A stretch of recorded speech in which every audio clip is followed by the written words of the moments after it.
What was Disney's highest grossing film from 1960 to 1969? Hey homies, welcome back, or welcome if you're new here. My name is Haley. I run the Always in Wonderland blog at alwaysinwonderland.com, and today we're doing Disney movies through the decades 1960 to 1969. Housekeeping, squeaky chair, Willa's crazy. Ember's in a really playful mood right now, and she keeps barreling through the bedroom door. Have it closed, the other half is in there playing video games. We're separated right now, but the kids don't want the door closed. And by kids, I mean the furry ones, because that's what I have. I have furry children, and she's not having it today, so if, we have to pause and pick up, that's what's going on. Also, it's kind of a trigger warning for Disney movies between 1960 and 1969. It's a lot of animal movies, or animal-esque, like there's animals involved, and not always in a cozy way. So if you don't like that kind of stuff, if it hurts your heart, because it does mine, and I'm having to, she just came in the door again. I'm going to go shut it here in a second, but I'm having to just kind of get through this, and I'm in my head, I just pretend like Disney has added happy endings on everything, even if I haven't seen the movie and I'm not 100% sure. So let me go reset the door and we'll jump into the movies. Okay, friends, I sat down to continue filming.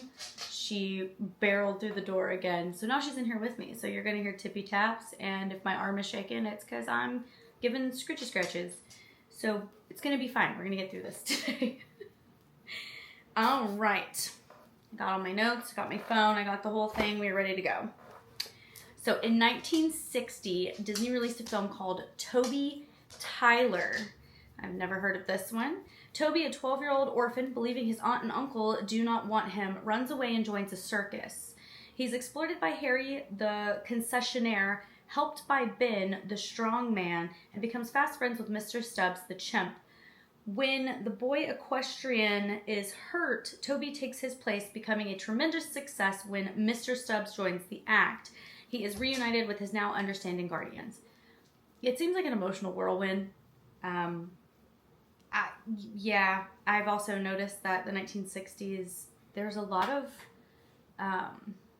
orphan movies. This is just the first one we're talking about. In 1960, I look at this. Also, some of these descriptions can be a little interesting. So the 1960s were a wild time. That's what I'm learning.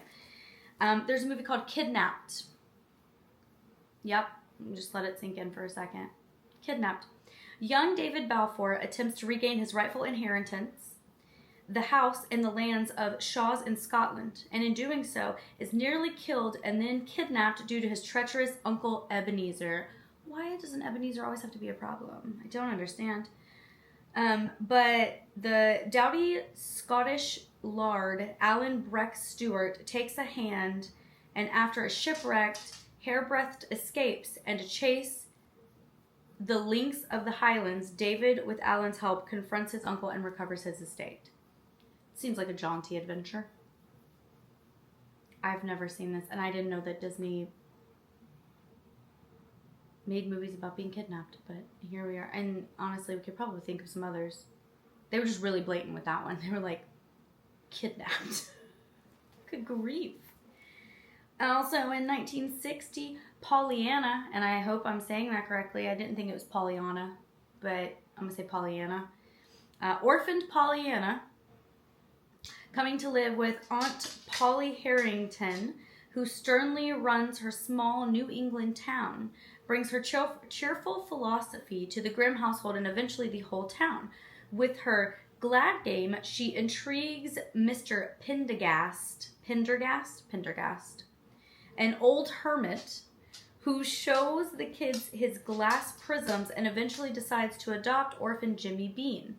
Coaxes Miss Snow, a crotchety hypochondriac, from her sickbed, teaches the Reverend Ford to stand up for himself, and reinstills a romance between Aunt Polly and Dr. Edmund Chilton. Under the girl's influence, the town resists Aunt Polly and stages its own benefit for building a new orphanage. There's more.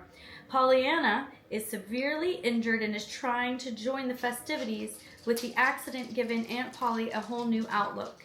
It wins her the goodwill of the town and the love of the doctor, who will restore Pollyanna's health. That movie seems like a lot. But it does seem like it's probably a feel-good film. And we're only 3 in. This is wild. Crotchety, they used that word. I also used the word hermit. But like crotchety in a description, I feel like there are better adjectives. I could be wrong. But wild. Also in 1960, The Sign of Zorro. Now, there's not a big description on this one. Theatrical compilation of several Zorro shows, released first in Japan in November of 1958, and then in the U.S. on June 11th of 1960. An edited version was released on June 1978. So it just says, like, a compilation of Zorro films. That's what I had. That's all I got. I've honestly never seen Zorro, so that's all we got. Next, there is The Jungle Cat, the true life adventure feature, initially released on December 16th of 1959, and then general release on August 10th of 1960. The last of the true life adventure series, Winston Hilber narrates the story of the South African jaguar. After a background is given on the cat's history, the daily life of the jaguar is shown. 2 jaguar mates teach their kittens to hunt, fight their worst enemies, the crocodile and the huge boa constrictor, who are after their kittens. Like in the last one, it sounds very Planet Earth. And it sounds very high anxiety for me because I don't want to watch a kitten almost get eaten by anything. So, but I'm sure it was a great film. Also, side note, if you see me moving my shoulders a lot, I did a Hot Works workout yesterday. It was the first time I'd ever tried it. I had so much fun, but I'm sore. And that's coming from somebody who works out consistently. So if you haven't tried those are actually pretty fun. I know some people think it's like gimmicky or whatever, but if you have fun doing it, you're more inclined to do it. And moving your body is the most important part. So just saying, if you have one near you, give it a go. I had fun. But if you see me doing this, I'm real tight through here today. So just know it's what's happening. All right. Next from 1960, because we're still in 1960, Tin Who Dared. Now, this is a film based on the journal of Major John Wesley Powell, who led the expedition that made the journey hitherto, though impossible, down the Grand Canyon of the Colorado River in 1869. It is both a reenactment of this historical scientific expedition and a dramatic story of the struggles, dangers, and conflicts the 10 men who made the trip. I love an expedition. I love a drama. I love a nature doc. And it sounds like it's that, like, it's a combination. So, never seen it. Would watch it. And here's a movie out of 1960 also. Hang on. I'm losing my place, friends. Already losing my place, and we're still here. Yes, 1960 also. It's the last movie from 1960 that I have been in the treehouse, but I've never seen the film. I have seen snippets of the film, but never watched the whole thing. And that is The Swiss Family Robinson. The members of the Swiss family are the sole survivors of a shipwreck on an uncharted tropical island. With great courage and ingenuity, that's that word, they use the salvage from the wreck to build a home in a huge tree, raise food, and protect themselves from a raiding band of pirates. It does sound like a true adventure. It does. And I will climb that tree every single time I'm in Disney World. So, did the one in Disneyland, I know they like Tarzan themed it. Did they then untheme and retheme back to Swiss Family? I heard there was like a whole thing with the treehouse. Like I said, I've never been to California, so I've never been to Disneyland. I have no idea. But I think it was Tarzan, but now it's back to Swiss Family Robinson. Let me know if I'm right. Let me know if I'm wrong. Help me out. I can't keep it all straight. All right, 1961. 101 Dalmatians. I love this movie. Also gives me anxiety. I can't stand the fact that she just wants to like skin them for a coat. No form of animal cruelty can I handle. But thankfully you don't see anything bad happen to any animals. So it's solid. Also the one that always wants a snack. I forget his name. He's so cute. I too always want a snack. So, spirit animal? Just saying. Just saying. Then we have The Absent-Minded Professor. I did not realize that there was a lead up to Flubber. Like, I didn't know that there was like a prequel? That's what I want. Prequel to like Flubber franchise. I have not seen the original Flubber, but you know, I watched Robin Williams Flubber because Robin Williams, like, of course, like ruled half of my childhood with his movies. So, and I miss him. He was great. But The Absent-Minded Professor, for the third time, Professor Ned Bernard of Medfield College is so engrossed in the scientific experiment that he fails to show up for his wedding with pretty Betsy Carlisle. Girl. Send him a text. No, I'm just kidding. But although he loses his girl to rival Professor Shelby Ashton, his absent-mindedness pays off with the creation of Flubber, a rubbery substance with an anti-gravity agent. With his new invention, he is able to make the puny Medfield basketball team win against Rutland College, prevent a crook Alonzo Hawk from stealing Flubber, and win back Betsy, flying on a Flubberized Model T to Washington to give the powerful creation to a grateful government. He gave Flubber to the government. Cool. Also, a Model T. That'd be amazing. I'd love to have a Model T. Because that would be like one of the greatest flexes. Yeah, I just got like a Model T hanging out at my house. Do you know anyone who has a Model T? Do you have a Model T? Let me know. I want pictures. Also, if you could send me some pics. I love a good old car. I mean like an old car. They mesmerize me. Yeah, I've never seen this. It sounds like a fun time. I feel bad for Betsy. Girl. Forgot about I don't know if I would ever forgive somebody if they just like forgot to show up. I feel like stood up at the altar. That's some trauma. Good grief. Alright, next is a movie I have seen, but I've only seen it with Lindsay Lohan, so I've never seen the original. And that is The Parent Trap. The film introduces twins, Sharon and Susan, who are separated as children by their divorced parents, who actually met during a summer at Camp Inch, I think it says. Determined never to be separated again, the sisters decided to bring their parents Mitch and Maggie back together again. I think the Lindsay Lohan version is a little different with the storyline. Same but different. Parent Trap's a great movie. The one I've seen. So I'm just assuming that this one's great too. And then we have, I don't like this one. And I'm going to read a partial description. There's more. I will link the D23 website so you guys can go take a look at it and read the whole thing if you'd like to. Or you can look it up. You can Google it.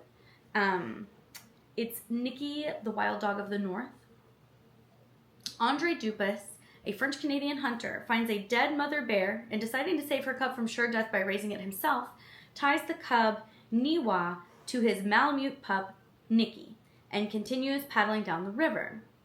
At the rapids, the canoe overturns, the animals are washed away, still tied together. Already I'm stressed. They discover that they have to cooperate to survive, and even though they eventually break loose from each other, they become friends until a winter hibernation leaves Nicky on his own. Basically, the owner, like, doesn't get them back, and I'm stressed the whole time, and I'm not going to dig deeper into this. There's even more drama. But it makes me sad, and I don't care to go further. So yeah, that's Nikki. Moving on, because I don't want to be sad. Greyfriars Bobby is the next one, and this is like little doggy cute little dog. When old Jack, a shepherd, is dismissed from service because of age, the little psych terrier Bobby, his constant companion, goes with him. And when old Jack dies of exposure a few days later, it is Bobby who travels unseen under the coffin as his friend is taken to be buried in Greyfriars Kirkyard and keeps vigil over the grave. I thought I was sad in the last one. Nothing the caretaker, James Brown, can do prevents the little dog from getting back into the... Kirkyard. I said Kirkyard. And eventually he stops trying as Bobby wins his heart, as well as the hearts of the poor children in the Tinnimups nearby. I think that's the word. The day comes when Bobby is picked up for lack of a dog license. Mr. and Miss Brown and a band of children come to pay the fine, telling the Lord Provost Bobby's story. He not only gives Bobby a license with his own hands, he also grants him the freedom to the city, an honor bestowed only on the brave and faithful. This whole thing upsets me. His friend dies. He's just trying to stay at his grave. He gets arrested for not having a license. He just wants to... I'm sad. We're only in 1961, and this is a lot, friends. This is a lot. Next, Babes in Toyland. I'm not upset about this one. I loved this movie as a kid. I loved it. Just as Tom and Mary are about to be married in Mother Goose Village. Come on, Mother Goose Village. They have one of those in Rock City. Is Rock City in Georgia? Or is it Tennessee? Is it Rock City, Tennessee? Friends, somebody help me out in the comments. I just know Rock City. That's all I know. But they have a Mother Goose Village. The villain, Barnaby, knowing Mary is to inherit a large sum of money when wed, has Tom kidnapped by two of his henchmen, who are to toss Tom into the sea. The drama. The henchmen then steal Mary's sheep and sole support for her and the children she cares for. Rude. Just as it looks as if Mary will have to marry Barnaby, Tom, who is not really drowned at all, reappears and takes off with Mary and the children to find the sheep. Traveling in the forest of no return, Tom's party ends up in Toyland with Barnaby and his henchmen not far behind. The plot thickens. It's getting intense. There, Tom, Mary, and the kids help the toy maker make toys for Christmas until the toy maker's assistant, Grumio? I don't remember. I must say Grumio. Invents a gun which reduces everything to toy size. Barnaby gets a hold of the gun, reduces Tom and the toy maker, and forces the latter to marry him to Mary. She doesn't want you, Barnaby. Before the ceremony is completed, Tom, who has mobilized the toy army's attacks. In a furious battle, Mary reduces Barnaby and Tom, disposes of him in a duel. Grumio is how I'm going to say it. Grumio, I can't say his name correctly, comes up with a restoring formula and all ends happily. This was quite a journey when I was a kid, and I'm not going to lie. I would love to be able to find it on TV again. Is it on Disney Plus? If it is, Babes in Toyland, it's going to be on the watch list. Moving on to 1962, Moon Pilot. This looks fun. Richmond Talbot, a young space scientist, is tricked into volunteering for a space trip to the moon. How are you tricked? I don't know. I should watch the movie. On a last visit to see his mother, he is contacted by, I'm going to say Lorraine. Here's the name. Lorraine. A messenger from a planet off in space. They know everything and want to help America get there before the Russians. Oh, it's like a space race. The FBI moves in when Lorraine makes contact, but she slips through their hands. After a series of comical experiences that confound and confuse the Air Force and the FBI, Lorraine winds up in the space capsule in the arms of Richard, culminating a romance that was gathering impetus as the story unfolded. So he's falling in love with an alien. I love that. Instead of going to the moon, they detour to her planet Beta to meet her folks. So did they get there before the Russians? Or did they just go, I'm gonna go meet my new in-laws? And they just like, swoop. I'm sure they got there. I don't know. If you've ever seen this movie, please let me know, because now I'm intrigued. Also, if I could find that movie somewhere, I'd probably get a kick out of it. Just saying. Next movie is Bon Voyage.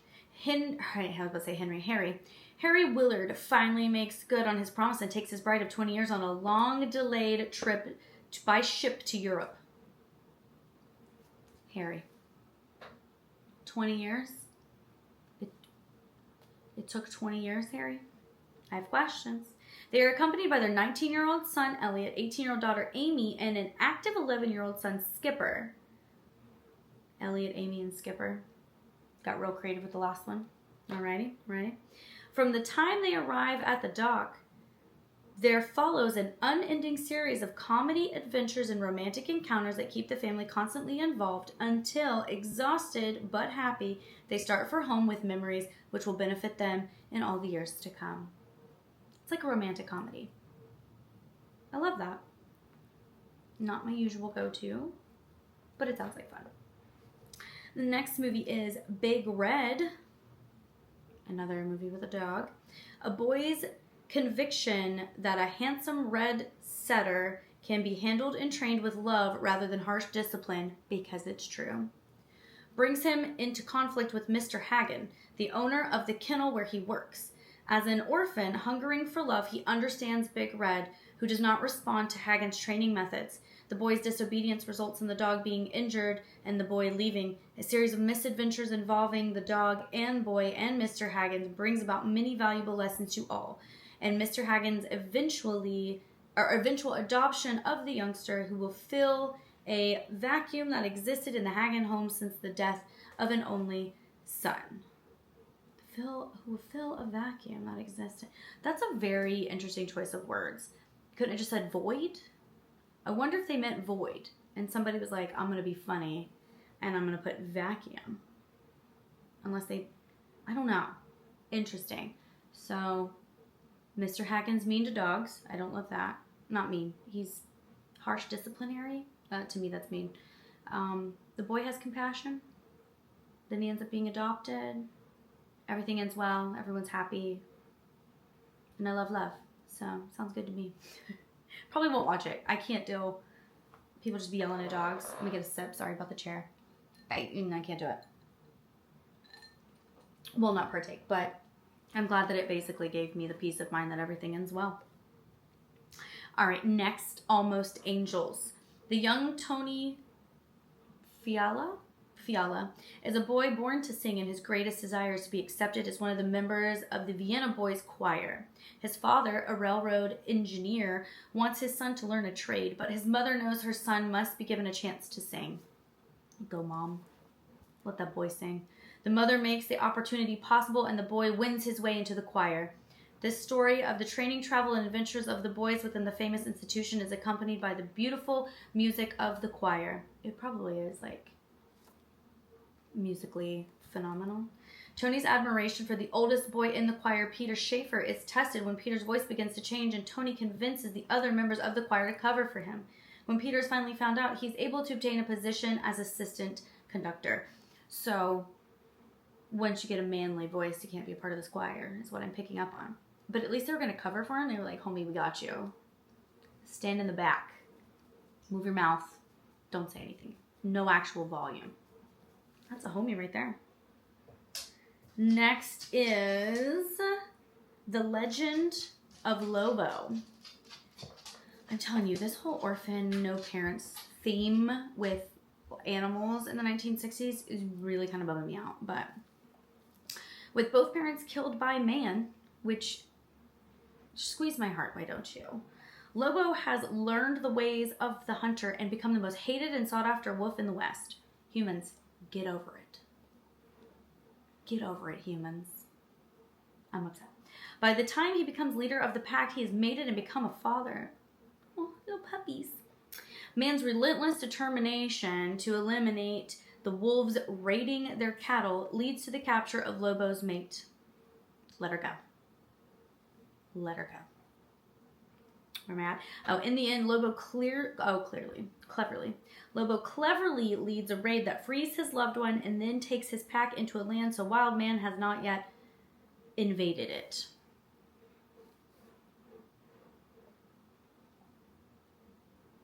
I get it's a wolf, but like, it sounds to me like they were purposely trying to hunt him down. Leave him alone. Leave him alone. I can't watch movies like that. Like the stress, I can't.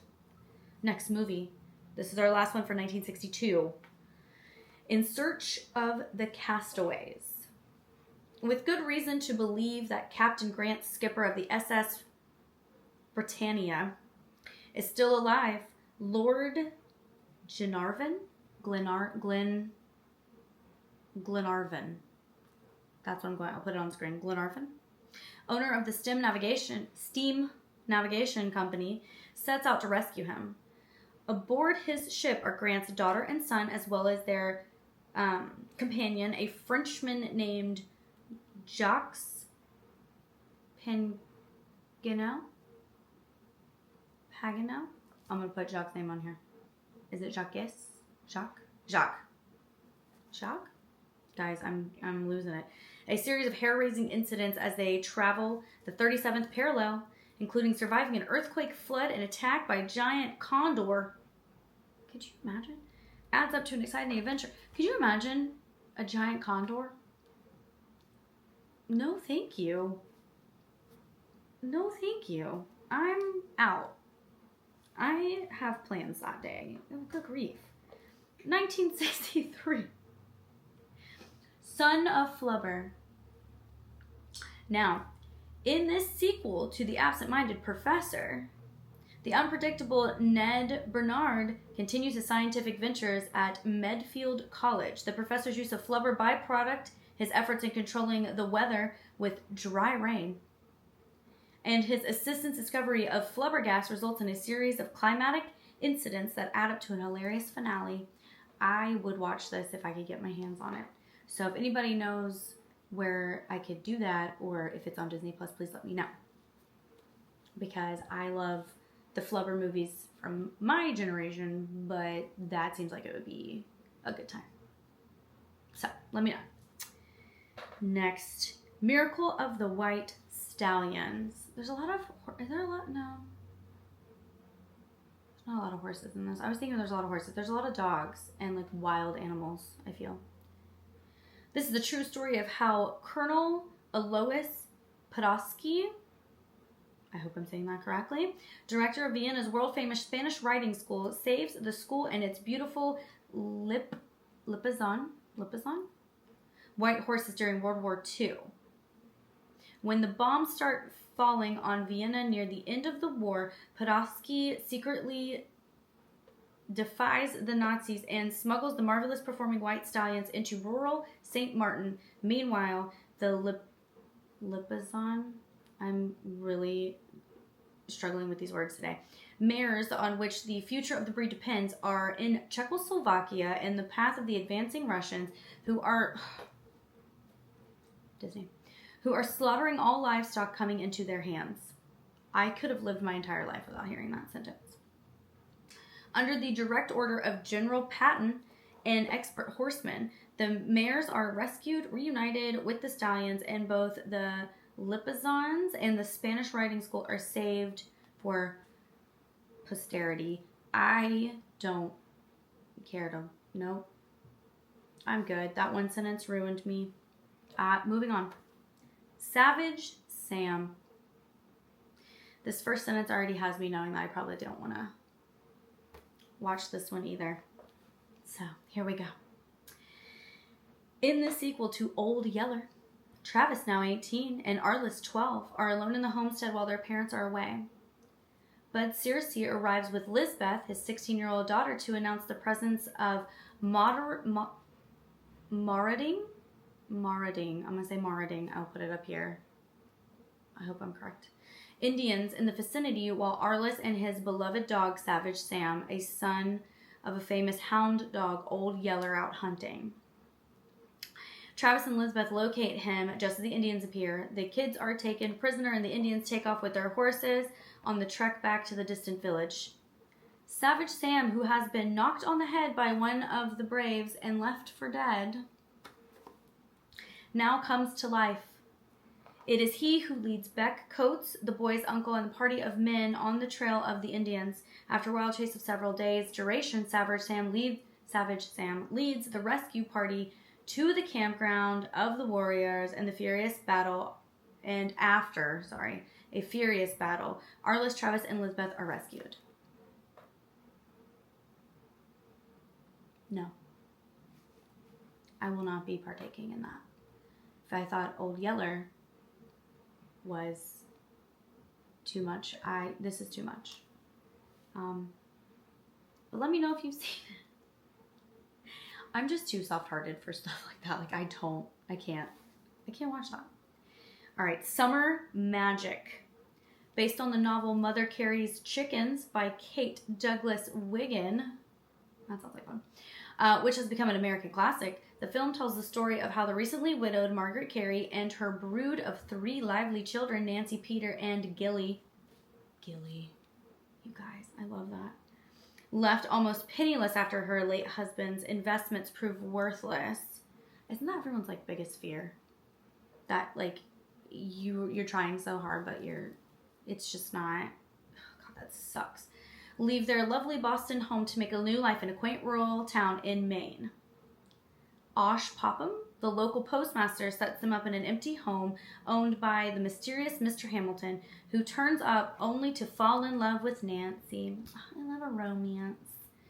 When their snobbish cousin Julia comes to visit, she too soon becomes one of the family and falls in love with the new school teacher, Charles Bryan. I love love. But why does it have to start out so freaking sad? The 1960s were really a time that I can't. It's rough. I really hope that the 70s are less animal dramatic and less orphany, and it just hurts my heart. This has been one of my least favorite decades. When I did the pre-research for this, I was like, oh, it'll be fine. And then when you like go back through and you reread, you're like, yeah, I don't love it. I don't love it. All right, moving on, because this one's also sad. The Incredible Journey. The story of a 200-mile trek across the wilds of Canada by 3 inseparable animal friends in search of their beloved owners.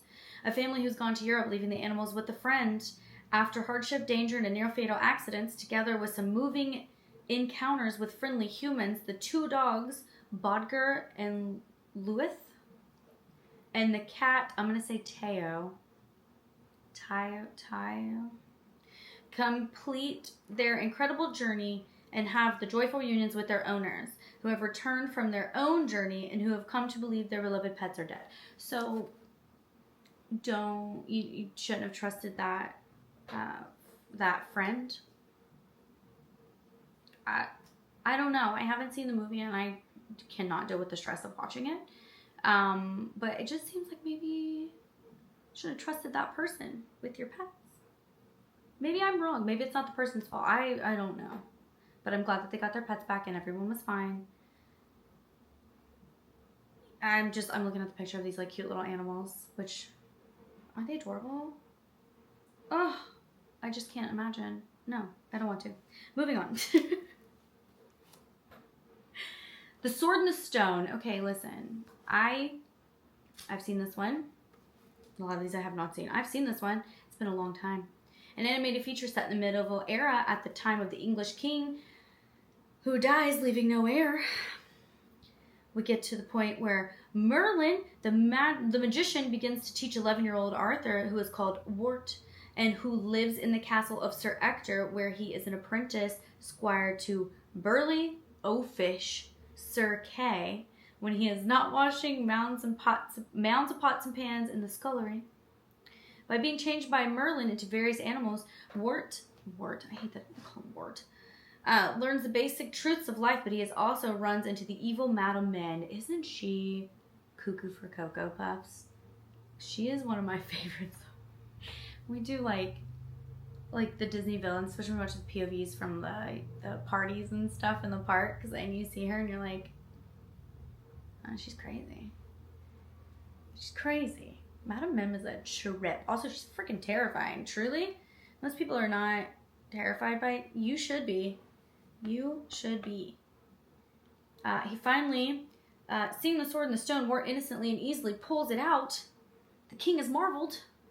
I'm sorry, the knights are marveled. I said the king. The knights are marveled.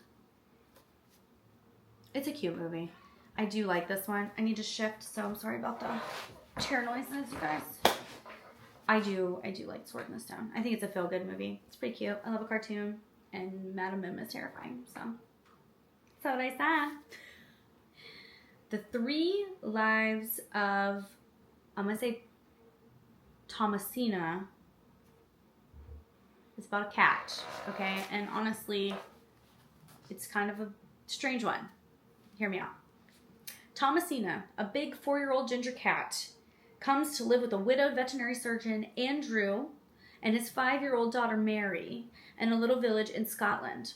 When the cat is hurt, this is where Andrew becomes not my favorite person. When the cat is hurt, Andrew puts her to sleep, and it's in quote marks. Mary is so heartbroken, she accuses her father of killing her beloved pet. Is Mary wrong? Define hurt for me, please. So far as Mary is concerned, her father is dead too. That's a little much, but okay, Mary's a little girl, so we're not going to judge that. Thomasina has not died. She's been discovered still breathing by Laurie McGregor, a beautiful but mysterious young woman who loves animals and has an almost supernatural ability to cure their ills. Laurie, what you working with, girl? Okay. Laurie brings Thomasina back to life, eventually brings Andrew and little Mary together again, and becomes Andrew's wife and mother for the little girl. I'm glad it all ends in a happy ending. It's a bit of a strange story. Also, being who I am as a person, and I haven't seen this, and I didn't even know that it existed, my brain immediately went to like Pet Cemetery shenanigans, and that is not what you want. That's not it. So yeah, it's a really strange concept. I'm learning a lot about Disney and their movies and the different time periods, and it's kind of cool. I'm glad I decided to do this. This is good. This is good. All right, The Misadventures of Merlin Jones. Am I still... Hang on, I got myself all like off track. Yeah, we're in 1964. These notes are the only thing saving me right now. Merlin Jones is the brightest young student at a small Midwest college.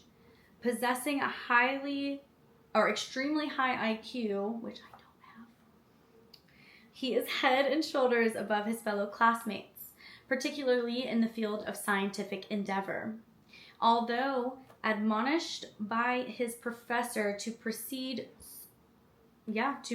slowly, he is already applying the results of his research to not only the problems confronting the college, but also to assist some of his fellow students. His efforts as a do-gooder boomerang on all concerned, but eventually everything works out. The application of Merlin's meager knowledge is extrasensory perception and hypnotism result in some way out hilarious involvements. It sounds just like a comedy, and it sounds like it'd be fun. I want to watch Merlin Jones be full of shenanigans. It sounds like a good time. Next movie is called A Tiger Walks. Here we go with the animal stuff again. I'm just taking a deep breath. A drunken truck driver accidentally permits a mistreated tiger, that's where you made me angry, to escape from captivity while the circus wagon is undergoing repairs in a small country town garage. Well, good thing you let him slip. This animal, never out of captivity, escapes into the countryside, hungry, frightened, and incapable of coping with his new way of life. Julie, the young daughter of a local sheriff, realizes that the gathering hordes of local hunters, the army, and her father's deputies will kill the tiger, who does not belong in the wilds but back in captivity. She succeeds in winning over her father, who decides to send for a tranquilizer gun located in the nearby city in an effort to capture the animal peacefully before it is killed by an aroused and panic-stricken community. I get it's a tiger. We should have got the tranq gun first.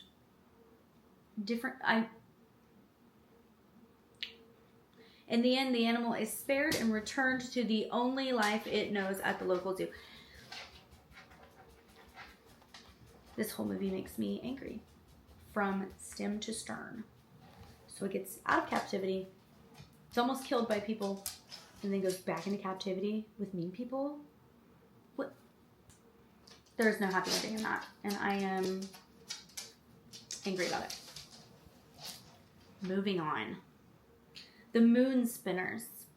On vacation in Greece, an Englishwoman and her young niece, Nikki, stumble into the midst of intrigue involving a young Englishman and jewel thieves who have hidden their loot in the vicinity of the tourist hotel. It's a pretty solid place to hide your stuff, I guess. The young people survive a series of dangerous escapades with desperately serious criminals who try twice to kill. Ooh. Yay. Determination and ingenuity eventually save the day, and the youth not only clears his name but wins the affection of a much-in-love young English lady. Well, an adventure romance is what it sounds like. I'll take this one. It doesn't have anything to do with animals or orphans. So, it just sounds like an adventure. And I'm here for it. I'm here for an adventure. Alright, next. We're still in 1964. Mary Poppins. We love Mary Poppins, don't we? Magical nanny. Takes care of the kids. Julie Andrews is amazing. The movie's full of banger songs. Just a spoonful of sugar helps the medicine go down. I love that. I love Mary Poppins. It's great. And if you haven't seen Mary Poppins, where have you been? And please go watch it. I've not watched any remakes, so I cannot tell you anything about that. But the original is a banger, and you should watch it if you haven't. You should go watch it now, even if you have. It's a great movie. I'm gonna say the name of this, and I'm going to guess, and I'm very sorry if I do not have this right. But I'm gonna call it Emil. I'm gonna say Emil. And the Detectives. Emil, on his trip to Berlin, carries money to his grandmother, a mission of great responsibility, but is pickpocketed. Oh, but a pickpocket cannot resist robbing the boy while he is napping on the bus. You know what, people, don't be that person. Don't be that human. Awakening in time, he follows the crook, and with the aid of a group of resourceful boys his age, comes up with a Rendevorous? Oh my god, you guys, I literally cannot. With two master thieves who are engaged in a plan to rob the Bank of Berlin because of the pickpocket's inability to resist petty theft, clearly. Pickpocketing a child. He causes the collapse of the big job. They might have gotten away with it had it not been for Emil and the detectives. Listen, it's a heist kind of movie, and we love that. And it's probably a great movie. The next one is Those Callaways. New England trapper Cam Calloway, a poor provider for his wife and son, dreams of the day he can build a sanctuary for migrating geese. Okay, all right. Using the money his son earned as a fur trapper. Nope, you lost me again. Calloway buys a lake and plants it with corn to attract the migrating birds, leading to two rascally operators within the lake as a resort site. Calloway sets his corn afire and then is shot by one of the operators. What is happening in the 1960s? Later, with the area declared a sanctuary by officials, Calloway is able to see his dream realized when the geese come to the lake. I mean, I guess everything ends well. What is going on, Disney? I need to know. This is not. I'm telling you. I looked and I did a little, and I was like, yeah, okay, good, got it. And there are so many of them that I didn't pay this much attention, and now I'm questioning everything. Okay, so wow. I was in 1965. The next one from 1965, The Monkey's Uncle. Young Merlin Jones. They really like a Merlin Jones. Is this related back to Merlin Jones, the other one? Because it doesn't tell me. The legal uncle of the chimpanzee Stanley. The legal uncle? Okay. All right, I'm here.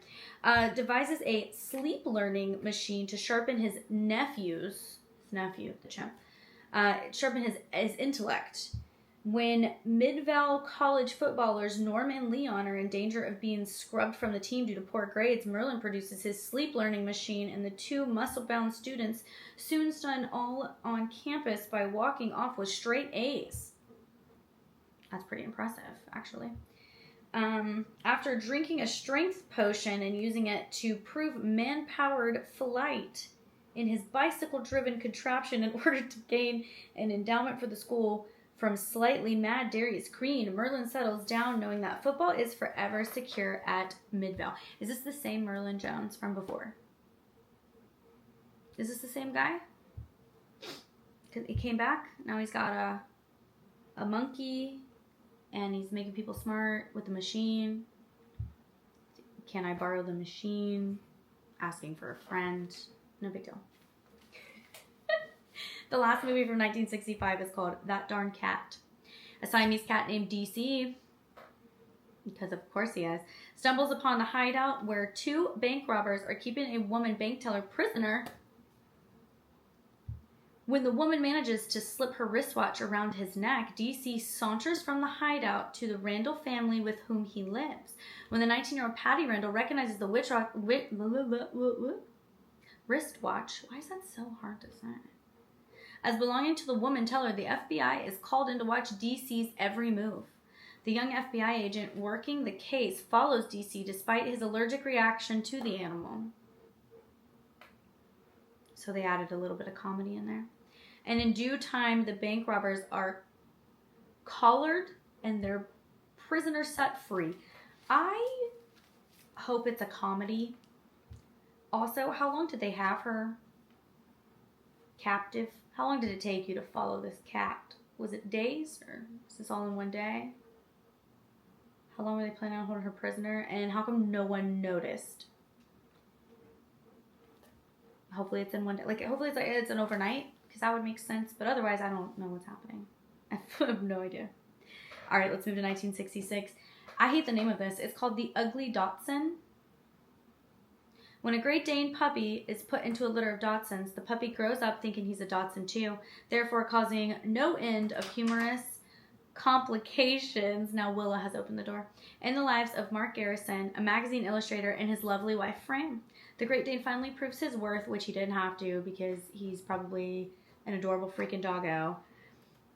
Realizing just what kind of animal he is, and peace once more descends the Garrison household. Does it matter that he's not a Dachshund? I mean, I guess it did, but it shouldn't have. God, leave these dogs alone, you guys. Willa's in here now, so if you hear shenanigans and cat sounds, she's come to join us. All right, this one's called Lieutenant Robin Crusoe, USN. This modern-day Robin Crusoe is a pilot for the U.S. Navy who is forced to ditch his plane in the Pacific. Rescued from a tropical island a year later, he writes to his fiancée explaining why he never showed up for their wedding. Another one. The trauma. His story is a humorous one. Is it? Is it though? Involving Floyd, a chimpanzee, who is an astro chimp. Does that just mean that he went to space? I got questions. Wednesday, a beautiful native girl. Some lovely maidens. Of course there's beautiful women. It's an island, why wouldn't there be? Some menacing warriors. A harrowing escape from the island by helicopter. Okay. I'm assuming comedy, but also you're there for a year and you had a fiance. Did she move on? You stood up at the altar. She probably just thinks you're a jerk. I'm assuming she moved on, but in this story, she probably didn't. She's just been waiting around the whole time. Ladies, I think we can agree that we would not be doing that. I do not think so. The Fighting Prince of Donegal. Interesting. In the time of Queen Elizabeth I, the English fear that Spain will attack through Ireland, so English troops occupy the Irish countryside. It is a gallant young man, Hugh O'Donnell, the Prince of Donegal, I hope I'm saying that right, who leads resistance against them. Hugh has many exciting adventures while he is uniting the clans of Ireland. He's captured and imprisoned twice, but he escapes again to lead and win the final battle against the English and to rescue Kathleen, his lady love. It's a good adventure story, and I love love, so I'm here for it. The last movie from 1966 is called Follow Me Boys.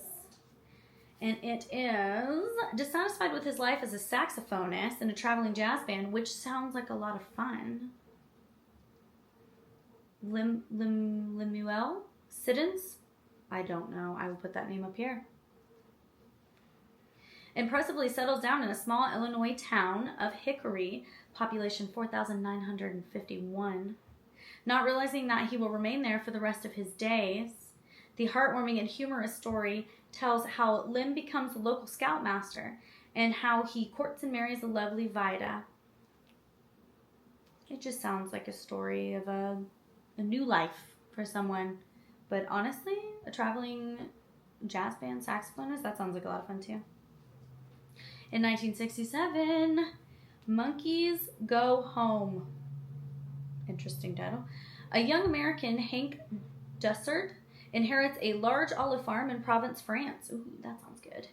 Labor is too costly to harvest the olives, so Hank trains 4 chimpanzees to do the job. Hank. And thus incurs the wrath of the villagers. I mean, you're getting wrath from me, Hank.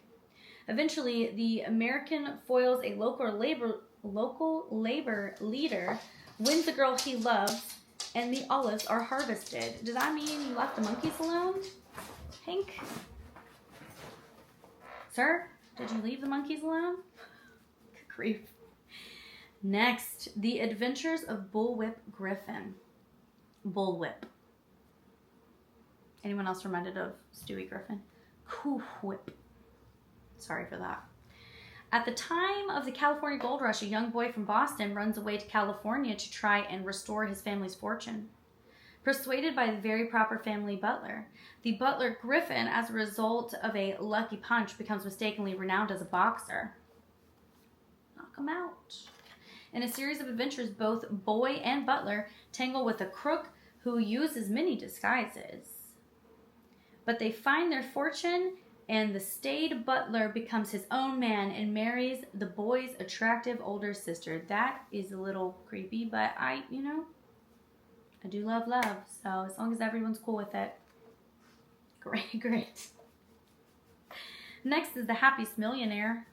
I would love to be the happiest millionaire. Please. I'm super happy now. Could we just add the millionaire to it? Because I've been waiting patiently.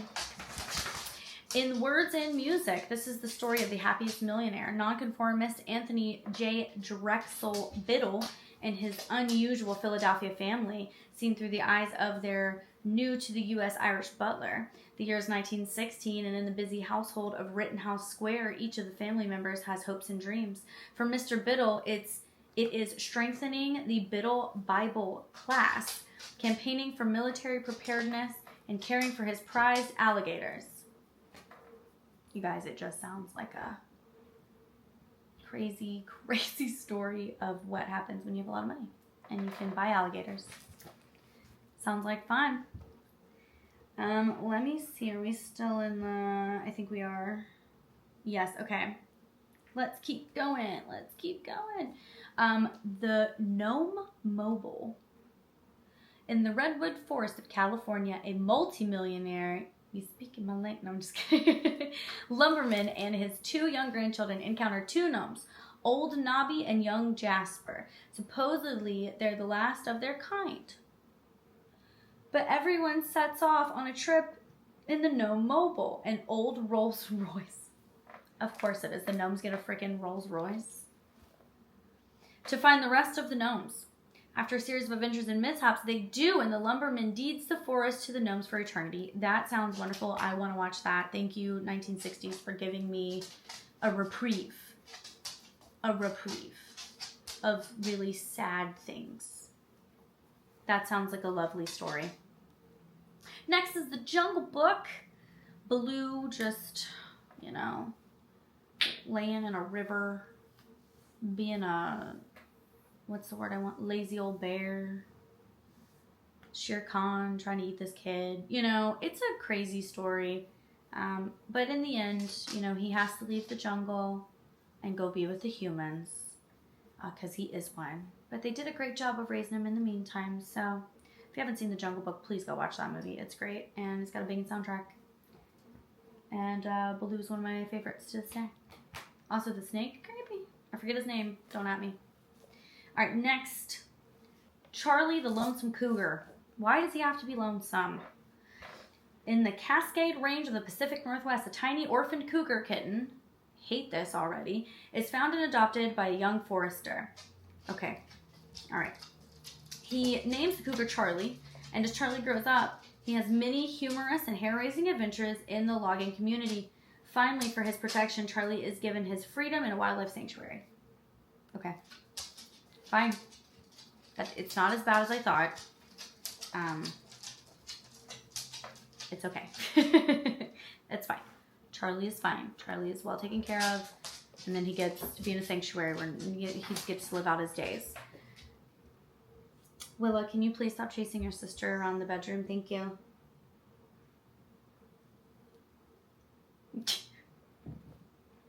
Oh, good grief. Willa shenanigans are kicking in hard. All right, now we have made it to 1968. We are getting close. We are not there yet. We are almost there. We got Blackbeard's Ghost. Upon his arrival in the tiny fishing town of Godolphin, where he will be track coach of the college team, Steve Walker inadvertently summons the ghost of the infamous Captain Blackbeard. The rascally old pirate causes him nothing but trouble, but in the end, finally helps the coach win a track meet and his girlfriend and outwit some gangsters, which earns the ghost his desired eternal rest. That sounds like a fun little comedy, and in the end, everyone's happy. So I do like that. That's good. That's good. I like that one. One and only genuine original family band. What a title. In the year 1888, the 11 members of the Bauer family comprise the one and only genuine original family band, which is practicing to perform at the Democratic Presidential Convention for Grover Cleveland. But their plans go askew when a young Republican newspaperman who supports Cleveland's rival Benjamin Harrison falls in love with Alice Bauer and convinces even Grandpa that they should move to Dakota Territory. The family inescapably becomes involved in personal political problems once they arrive. Difficulties end on the election day, however, and the family band harmonizes once more. In my head, I said political dumpster fire. And I'm going to leave that in this video. But when is it not one? Doesn't matter what side. It's that's stressful to me. But yeah, probably not a movie that I would watch. But there's 11 members of this band, and I like their outfits. So I like a classic look. These are my notes. Okay, next, never a dull moment. Mistaken for a hired killer. Television actor Jack Albany impersonates the man to save his own life. However, he's forced to join a gang of hoodlums, I love the word hoodlums, attempting to heist an enormous 42-foot-long painting, A Field of Sunflowers, from the Manhattan Museum of Art. Then the real killer shows up, but Jack outwits him, thwarts the robber, and also finds time to fall in love. You know, of course he does. Of course he does. Because it's Dick Van Dyke. And when doesn't Dick Van Dyke also make time to fall in love? The man is well appreciated for obvious reasons. Yes, no, I would watch that. That sounds like a great fun time, especially Dick Van Dyke. You know, probably a great fun time. Horse in the gray flannel suit. I have questions. Let's see if we get them answered. An executive in an ad agency comes up with a great idea. Is it great? He gets his firm to buy a horse and gives it to his teenage daughter. Well, if you were going for swindling so you didn't have to pay for the horse, you won, sir. Great idea. She'll ride it to victory in some horse shows, and the animal named for the Allied Drug Company product, an indigestion remedy called Aspersal? Aspersal? I guess. I'm going to put it up here. We'll get lots of publicity. I can say that word. But it doesn't quite work out that way. His daughter Helen is only an amateur, and it is only with the love and support of her father, trainer Susie Clemens, and her new boyfriend Ronnie that she can win the title of Grand Champion, open jumper in the prestigious Washington International Horse Show. So this man said, great idea. Buy my kid a horse, and even though she's an amateur, she's going to ride it to victory, and we can use it for advertising. That doesn't seem complicated and or costly at all. You go, sir. You really talked him into it. I'm impressed. All right, 1969. We've made it to the last one. We got 4 movies to go, friends. The Love Bug. I've seen different iterations of this. The gym I used to go to had a big screen TV where you could get on the treadmill, and it was on one day, so I was watching it. A down-and-out racetrack driver, Jim Douglas, acquires a little Volkswagen but doesn't realize that the bug is almost human. The car helps Jen win many races but runs away when it feels not appreciated into the clutch of a villainous rival. And then he has to apologize to his car and win this big race and live happily ever after so his car doesn't get parted off. Listen, it's a great movie. I didn't know I could feel emotion for a car like that, but I can. And it's really cute. There's also several different iterations after that, but, you know, it's a cute movie. I do enjoy the original. This one's called Smith! Exclamation point. A rancher Smith who's trying to make a go of all small spread sometimes aggravates his family with his whatever that word is, I'll put it here, ways and his friendship with the local Nez Perce Indians. When one of the Indians, Gabriel Jimmy Boy, is falsely accused of murder, Smith comes to the rescue at the trial. As you should, Smith. As you should. The accused is freed and the Indians are grateful, coming to the Smith ranch to help with the cutting of the hay crop and to train Smith's son Albie's prize Appaloosa. Here's the thing. Just help one another and be decent humans. That's it. Moral of that story. And I love it. It's probably great. Rascal. The voice of 60-year-old Sterling North recalls his youth in the Wisconsin heartland when he found a raccoon kit named Rascal and took it home. I know someone who had a raccoon as a pet. I'm not saying you should. I'm just saying I know someone who did did. And I don't know. Why does that sound like it'd be fun, but also not fun? I don't know.